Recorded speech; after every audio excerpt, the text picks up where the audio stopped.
Chapter 8 The Dog and the Sparrow. A shepherd's dog had a master who took no care of him, but often let him suffer the greatest hunger. At last he could bear it no longer, so he took to his heels, and off he ran in a very sad and sorrowful mood. On the road he met a sparrow that said to him, "Why are you so sad, my friend?" "Because," said the dog, "I am very, very hungry, and have nothing to eat." "If that be all," answered the sparrow, "come with me into the next town, and I will soon find you plenty of food."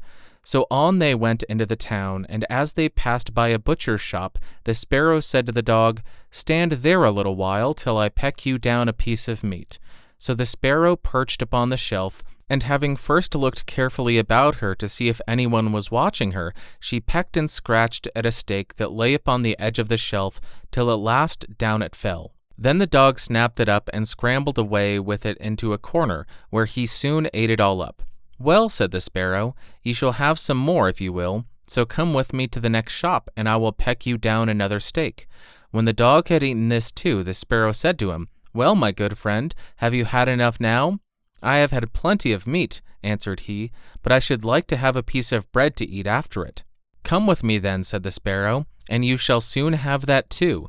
So she took him to a baker's shop, and pecked at 2 rolls that lay in the window, till they fell down. And as the dog still wished for more, she took him to another shop, and pecked down some more for him. When that was eaten, and the sparrow asked him whether he had had enough now, "Yes," said he, "and now let us take a walk a little way out of the town." So they both went out upon the high road.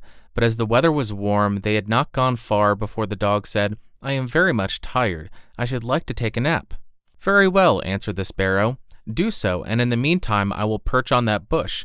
So the dog stretched himself out on the road and fell fast asleep. Whilst he slept, there came by a carter with a cart drawn by 3 horses, and loaded with 2 casks of wine. The sparrow, seeing that the carter did not turn out of the way, but would go on in the track in which the dog lay, so as to drive over him, called out, "Stop! Stop, Mr. Carter, or it shall be worse for you." But the carter, grumbling to himself, "You make it worse for me indeed. What can you do?" cracked his whip and drove his cart over the poor dog, so that the wheels crushed him to death. "There," cried the sparrow, "thou cruel villain, thou hast killed my friend the dog. Now mind what I say, this deed of thine shall cost thee all thou art worth." "Do your worst and welcome," said the brute. "What harm can you do me?" and passed on. But the sparrow crept under the tilt of the cart and pecked at the bung of one of the casks till she loosened it, and then all of the wine ran out, without the carter seeing it. At last he looked round and saw that the cart was dripping, and the cask quite empty. "What an unlucky wretch I am," cried he. "Not wretch enough yet," said the sparrow, as she alighted upon the head of one of the horses and pecked at him till he reared up and kicked. When the carter saw this, he drew out his hatchet and aimed a blow at the sparrow, meaning to kill her, but she flew away, and the blow fell upon the poor horse's head with such force that he fell down dead. "Unlucky wretch that I am," cried he. "Not wretch enough yet," said the sparrow, and as the carter went on with the other 2 horses, she again crept under the tilt of the cart and pecked out the bung of the second cask, so that all the wine ran out. When the carter saw this, he again cried out, "Miserable wretch that I am!" But the sparrow answered, "Not wretch enough yet," and perched on the head of the second horse and pecked at him too. The carter ran up and struck her again with his hatchet, but away she flew, and the blow fell upon the second horse and killed him on the spot. "Unlucky wretch that I am," said he. "Not wretch enough yet," said the sparrow, and perching upon the third horse, she began to peck him too.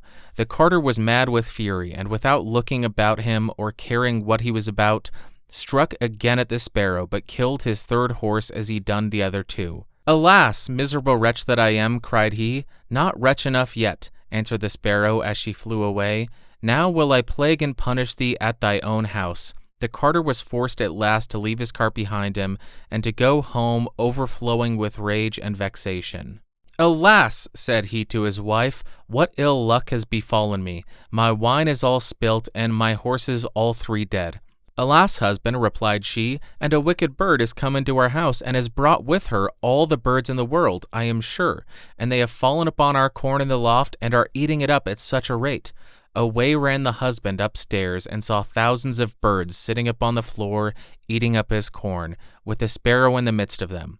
"Unlucky wretch that I am," cried the carter, for he saw that the corn was almost all gone. "Not wretch enough yet," said the sparrow. "Thy cruelty shall cost thee thy life yet." And away she flew. The carter, seeing that he had lost all that he had, went down into his kitchen, and was still not sorry for what he had done, but sat himself angrily and sulkily in the chimney corner. But the sparrow sat on the outside of the window and cried, "Carter, thy cruelty shall cost thee thy life." With that he jumped up in a rage, seized his hatchet, and threw it at the sparrow, but it missed her and only broke the window.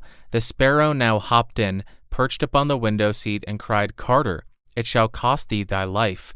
Then he became mad and blind with rage, and struck the window seat with such force that he cleft it in two. And as the sparrow flew away from place to place, the carter and his wife were so furious that they broke all their furniture, glasses, chairs, benches, the table, and at last the walls, without touching the bird at all.